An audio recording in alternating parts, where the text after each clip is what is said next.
దావీదు కీర్తన 61వ అధ్యాయము మనము ధ్యానించినట్లయితే ప్రధాన గాయకునికి తంతి వాద్యములతో పాడదనేది దావీదు కీర్తన. దావీదు మహారాజు ఈ కీర్తనను రాస్తూ ఉన్నారు.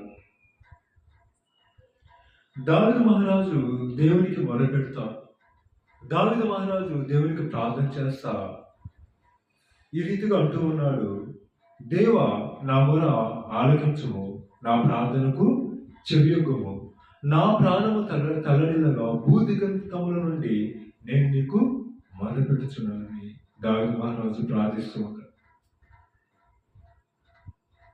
ఇక్కడ దావీదు మహారాజు దేవుణ్ణి వేడుకుంటూ ఉన్నాడు, దేవా నా మొర ఆలకించు.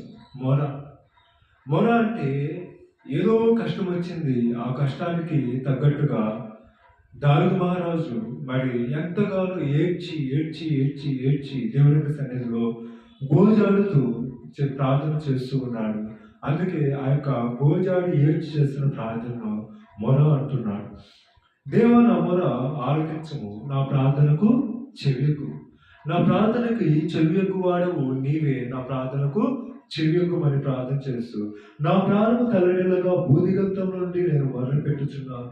అయ్యా, నాకు వచ్చిన సమస్య బట్టి, నాకు వచ్చిన బాధను బట్టి, నాకు వచ్చిన నిట్టూర్పును బట్టి నా ప్రాణము భూదిగంతముల వరకు తల్లడిల్లిపోతూ ఉంది.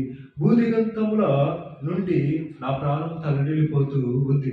అంటే నేను ప్రార్థన చేస్తున్న కష్టాన్ని బట్టి నా యొక్క ప్రాణం భూదిగంతముల వరకు వెళ్ళి వస్తూ ఉంది అని ఇక్కడ భక్తుడు దేవునికి మొరపెడుతూ ఉన్నాడు. నేను ఎక్కడైనంత ఎత్తైన కొండపైకి నన్ను ఎక్కించము అని అంటూ ఉన్నాడు. మరి దావీదు మహారాజుని సౌలు మహారాజు తరిమే సమయంలో, దావీదు మహారాజుని తన కుమారుడైన అబ్షలోము తరిమే సమయంలో దావీదు మహారాజు మరి ఒలీవల కొండకి ఒకనొక భాగం చదువుతూ ఉంటాము.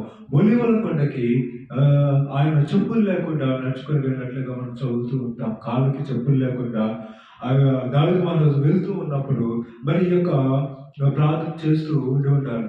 దేవా, ఈ యొక్క కొండకు ఎక్కలేనంత ఎత్తైన కొండకి నన్ను ఎక్కించుము.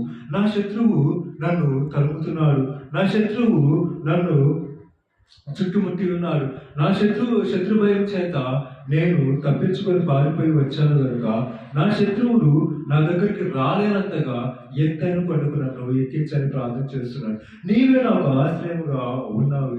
మరి ఏది కూడా మరి ఏ కొండ కానీ లేకపోతే ఏది